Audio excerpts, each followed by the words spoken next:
Comenzamos con esta serie, pero antes de entrar en materia, ¿cuál es el contexto de Daniel 11? Este capítulo es toda una historia de lo que pasó, pasa y pasará en unas ciertas regiones del mundo conocido en esa época, en los cuales hay una transferencia de poder con el paso del tiempo en la historia. Se habla básicamente de un rey del norte y un rey del sur. ¿Y de qué norte y qué sur nos está hablando? Porque, por ejemplo, no es lo mismo el norte para Argentina que para China. Pues debemos ponernos en la piel del profeta Daniel. Para él su centro era Palestina, por tanto partimos de hemisferio norte para arriba, hemisferio sur para abajo. ¿Qué más debemos saber para poder plantear este tema? Continuamente el profeta va haciendo un repaso de la historia, hablando de personajes que fueron apareciendo posteriormente, siglos después que él escribiera esto, incluso Cleopatra, y va avanzando hasta que llega a un momento de la historia que nos atañe a todos nosotros, y es donde empezaremos nuestro análisis de los versículos 11:40 al 12:1.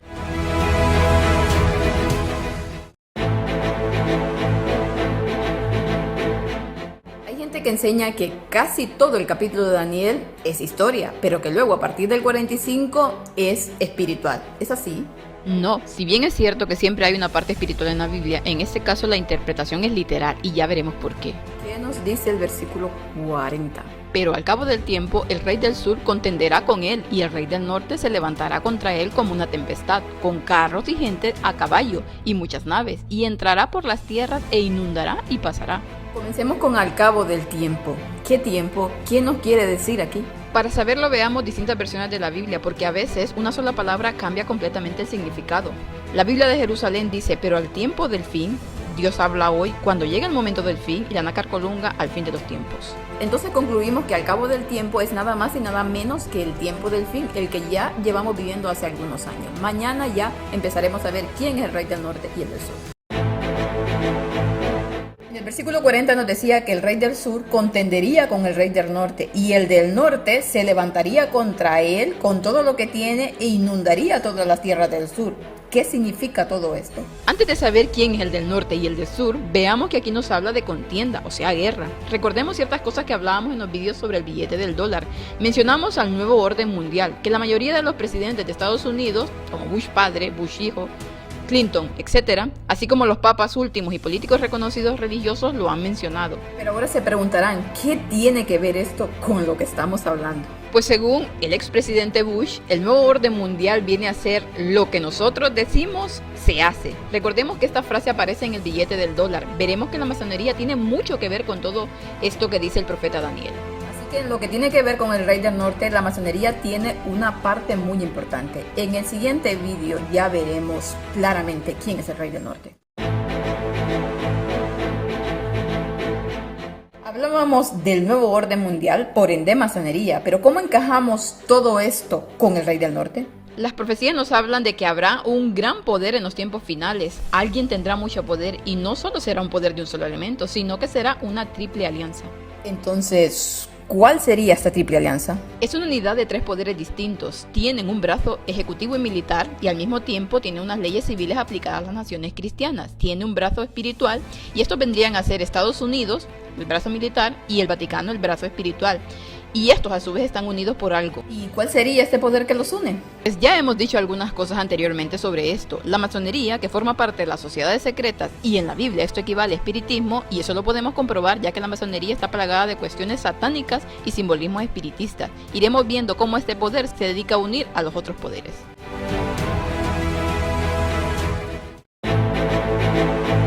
Hasta ahora tenemos el rey del norte y vemos que el nuevo orden mundial que se instaurará por la fuerza, por un poder político-militar aplastante que son los Estados Unidos y sus aliados. Entonces el rey del norte equivale a un poder político-militar más una institución religiosa unida por el espiritismo. Pero ¿quién es el rey del sur o quién manda en el sur? ¿Podría ser el mundo musulmán, los países islámicos? ¿Qué está pasando en el mundo desde hace varios años? ¿No vemos una polarización? Por un lado, Occidente y por el otro, el mundo musulmán. Y en el hemisferio sur, recordemos que hablamos desde la perspectiva del profeta, hay una religión que predomina mayoritariamente y que une a una gran cantidad de pueblos distintos, árabes y no árabes, creyendo lo mismo en un profeta llamado Mahoma y un libro llamado el Corán. Entonces, ¿el rey del sur es lo que estamos hablando? ¿Los países islámicos? En el siguiente vídeo lo aclararemos, pero por ahí va la cosa. y es otro avión, es otro avión. En el video anterior dejábamos la posibilidad de que el mundo islámico es el rey del sur. ¿Puede ser esto así? Recordemos qué hacían estos dos reyes, el del sur y el del norte. ¿Se daban besos? No, decía que el rey del sur contendería con el rey del norte y que el del norte se levantaría con todo lo que tiene contra él, o sea, una guerra. Pensemos, ¿quiénes han estado en guerra últimamente? Vamos a hacer un poco de historia reciente para que veamos que lo que dice el texto es lo que estamos viviendo. El famoso 11S, por ejemplo, el ataque a las Torres Gemelas, según la versión oficial, no quiere decir que sea la verdadera, supuestamente fue un ataque de Al-Qaeda, islámico, rey del sur, contra los Estados Unidos, rey del norte o parte. Entonces la excusa estaba servida para que el rey del norte actuara. Entonces, ¿qué hace Estados Unidos después del ataque? ¿Le manda flores? No, precisamente todo lo contrario, le manda balas. Ahora veamos quién es el sur bíblicamente. Es un mapa de los tiempos bíblicos con la zona sur y podemos ver más o menos quiénes ocupaban esta zona. Mañana continuaremos con más. Anteriormente hablábamos de la zona sur. ¿Qué territorios eran en los tiempos bíblicos? Pero actualmente, ¿qué zonas ocupan estos territorios? Pues podemos ver en este mapa actual los países que se encuentran en la zona sur, como Afganistán, Irak, Irán, Siria, etc. ¿Y a quienes Estados Unidos ha atacado, pasado por sus tierras e inundado? Pues precisamente a estos mismos. Después del 11S atacó con todo lo que tenía Afganistán, Irak y ha influido junto a sus aliados para que Siria esté como esté.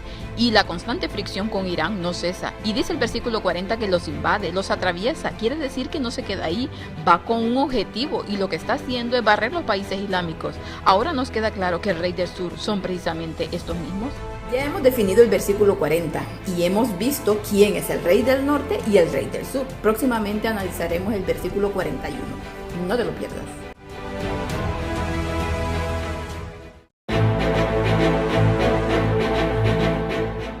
Y ahora comenzamos a ver el versículo 41, pero antes de analizarlo, vamos a ver qué nos dice. Entrará a la tierra gloriosa y muchas provincias caerán, mas estas escaparán de su mano, Edom y Moab y la mayoría de los hijos de Amón. Nos habla de que el rey del norte llega a la tierra gloriosa, pero ¿a qué tierra gloriosa se refiere? Vamos a ver qué nos dicen varias versiones de la Biblia, ya que la palabra de Dios se explica sola. La versión Dios habla hoy también entrará en la tierra de hermosura. La Kadosh también entrará en la tierra de gloria. La Reina Valera 1865 y vendrá en la tierra deseable. También hay otras versiones que nos hablan de tierra hermosa, país espléndido, país deseable, etc. No los citaré todos porque no acabaríamos. Está claro que nos está hablando de un país, de un lugar en específico y poniéndonos en la piel del profeta, para él la tierra gloriosa es Israel, Jerusalén, claro está. Más adelante lo iremos viendo aún mejor.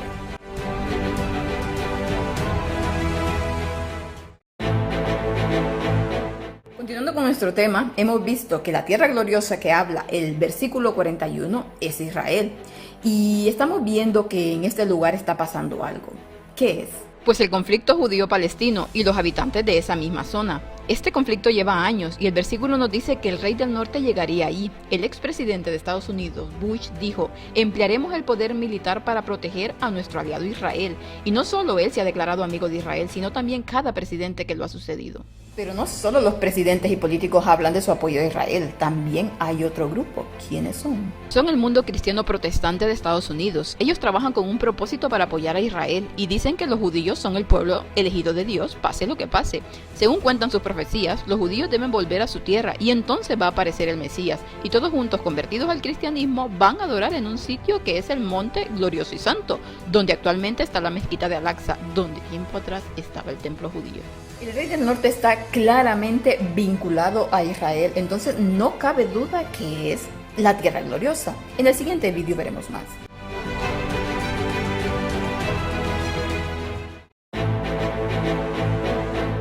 Continuando con el texto 41, nos dice que el rey del norte hará estragos en varios lados, pero que escaparán de su mano Edom, Moab y la mayoría de los hijos de Amón. ¿A quién se refiere? Veamos en este mapa la zona descrita en el versículo. Es esta. ¿Y actualmente qué país ocupa esta zona?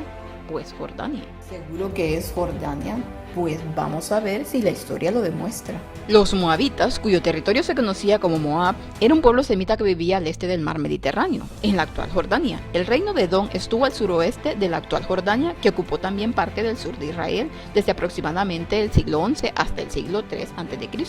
Los amonitas, cuyo territorio se desconocía como Amón, eran una tribu semita que habitaba en la franja comprendida entre el desierto de Siria y el río Jordán, y entre los ríos de Jabot y Arnón, en la actual Jordania.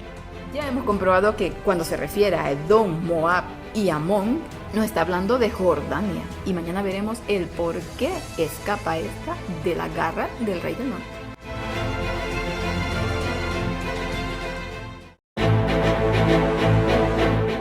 Decíamos que Edom, Moab y Amón eran Jordania. ¿Y por qué el rey del norte no atacaría este país siendo que es musulmán? ¿Por qué no atacarlo? Es lo que vamos a ver.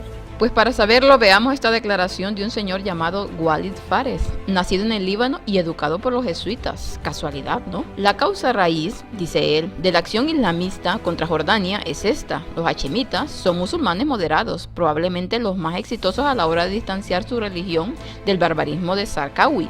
Jordania se está modernizando y ha hecho amistad con Estados Unidos, el Reino Unido, Europa y los árabes moderados. Jordania es aliada de Estados Unidos, por eso no va a ser atacada. Lógicamente no va a atacar a sus propios amigos, ¿no? La profecía es muy clara y se cumple. Pero ahora vamos a ver qué nos dicen el versículo 42 y 43. Extenderá su mano contra las tierras, y no escapará el país de Egipto, y se apoderará de los tesoros de oro y plata, y de todas las cosas preciosas de Egipto, y los de Libia y de Etiopía le seguirán.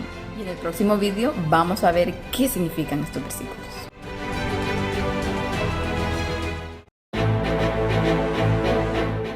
En el video anterior vimos los versículos 42 y 43 y nos decía que el rey del norte seguiría atacando tierras. ¿Y qué país no escaparía?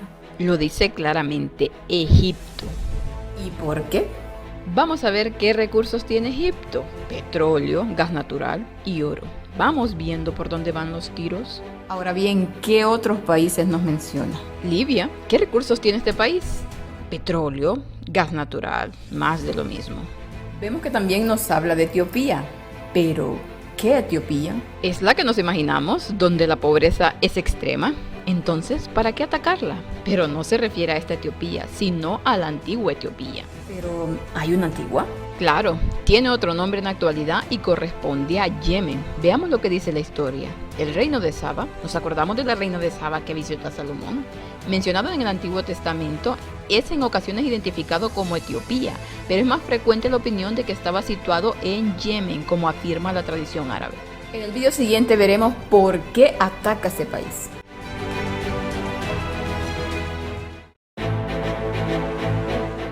Hemos visto que la Etiopía que habla el versículo es la actual Yemen. ¿Y por qué atacarlo? Oh, casualmente también tiene petróleo y gas natural, y su religión es el Islam como la de Egipto y Libia, y están amenazados y algunos atacados por Estados Unidos. Pero hay algo más. Vamos a ver qué dijo este autor llamado Van de Man en un libro llamado Vamos hacia la destrucción universal, escrito en 1972. Él interpretaba también las profecías de este modo.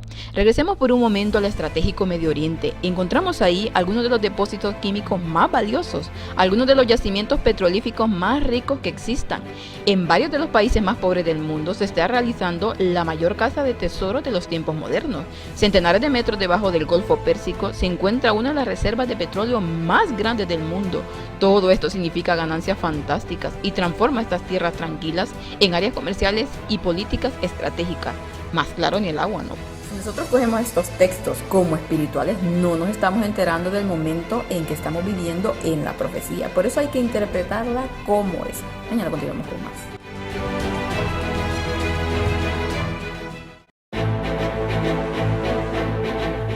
Continuamos con el versículo 44. ¿Qué nos dice? Pero noticias del oriente y del norte lo atemorizarán, y saldrá con gran ira para destruir y matar a muchos. Parece ser que al rey del norte lo atemorizan ciertas potencias, el norte y el oriente. ¿Quiénes son? Puede ser que estas sean Rusia y China. ¿Quiénes hay en el norte de Palestina que tengan gran poder? Pues Rusia. Y al oriente, según la visión del profeta, China. En el contexto actual son las dos grandes potencias. Estas tienen símbolos masónicos en sus banderas. China, una estrella de 5 puntas, y Rusia, una águila bicéfala. Y puede ser que estas estén enfadadas con Estados Unidos. China y Rusia, aliados militarmente, se ayudan mutuamente en muchas cosas, y es lo que vemos en las noticias generalmente. Quieren ponerle frente y tope al nuevo orden mundial de los Estados Unidos, y siempre están en tensiones. Estas dos grandes potencias se están confrontando contra el Rey del Norte. Todo esto es muy fácil de comprobar con las noticias, donde Rusia y China son tan contrarias a los Estados Unidos, y por lo tanto, se pone nervioso o se atemoriza y responde estas amenazas. Continuamos luego con el versículo 45.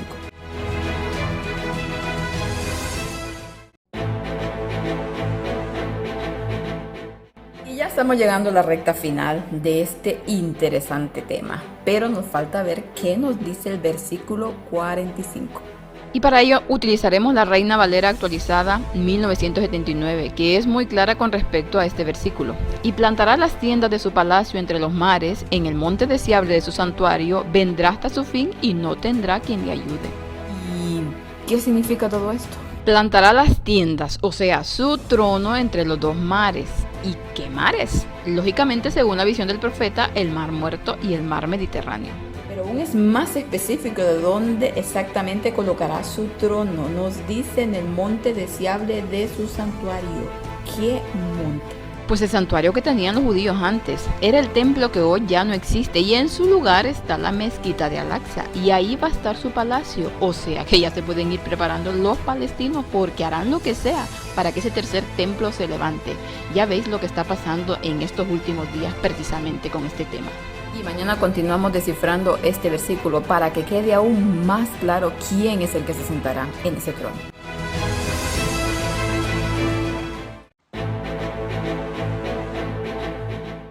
Hablábamos de que alguien se aposentaría en el monte deseable de su santuario, que vendría a ser el lugar de adoración de los judíos, el templo, más específicamente el tercer templo, que tarde o temprano se levantará ahí donde está la mezquita de Al-Aqsa y el domo de la roca. Entonces, ¿quiere decir que el Pentágono se trasladará ahí? No, recordemos que el Rey del Norte es una vinculación de 3 poderes: la masonería, que es la que los une, o sea, el espiritismo; el brazo militar, que es el que ataca a estos países islámicos; y el Vaticano, que es la parte espiritual de este combo. No se descarta que los ejércitos norteamericanos entren también a Israel para ayudar a la defensa de ese país. Entonces, ¿nos quiere decir el texto que el Vaticano irá a parar a Jerusalén, a asentar su trono allí? Claramente, si el templo es un lugar de adoración espiritual, pues lógicamente la parte espiritual de este Rey del Norte es la que irá a parar ahí. Y si nosotros comenzamos a investigar, veremos que constantemente se dice desde el Vaticano que su objetivo es trasladar el Vaticano a Jerusalén. La Iglesia romana supuestamente nació en Roma, pero su finalidad es volver a Jerusalén, donde inició todo el cristianismo, aunque es la fachada. En realidad hay más cosas detrás de ello, que si Dios quiere en un futuro lo veremos.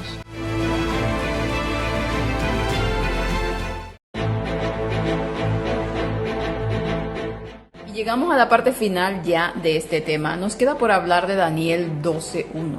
¿Qué nos dice? En aquel tiempo se levantará Miguel, el gran príncipe que está de parte de los hijos de tu pueblo, y será tiempo de angustia, cual nunca fue desde que hubo gente hasta entonces. Pero en aquel tiempo será libertado tu pueblo, todos los que se hallan escritos en el libro. Pues ya vemos lo que pasará. Es un versículo muy fuerte, pero muy esperanzador. Primero, ¿quién es Miguel? Miguel, en términos bíblicos, el nombre simboliza quién es como Dios. ¿Y quién es como Dios? Jesucristo, que es Dios también. Por tanto, cuando esta situación mundial se produzca, va a aparecer lo que nosotros conocemos como la segunda venida de Jesús, que se levanta y es el gran príncipe de los que está de parte de los hijos de Dios. Y nos dice que será un tiempo de angustia. No van a ser tiempos nada fáciles para el pueblo de Dios. Nos habla de un tiempo cual nunca fue. Serán momentos de extrema agonía, pero hay esperanza. En el siguiente video la conclusión.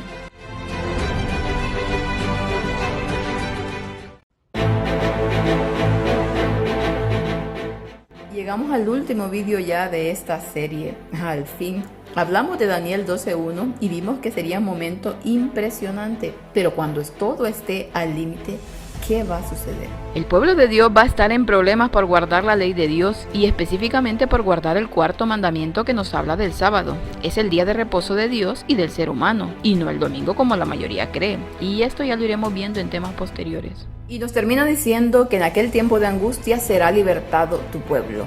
¿Y por qué es libertad? Pues porque Cristo viene por segunda vez y salva a los que están escritos en el libro de la vida y los que quieren seguir a Dios de verdad. Por tanto, agradecemos a Dios por todas y cada una de sus profecías que nos muestran el momento de la historia que estamos viviendo, y con esta profecía que nos da la evidencia de que estamos en esos últimos acontecimientos antes de que Cristo aparezca por segunda vez. Si quieren saber más acerca de esta impresionante profecía, los invito a que entren a nuestro canal y busquen la profecía de Daniel 11. No se arrepentirán. Que Dios los bendiga.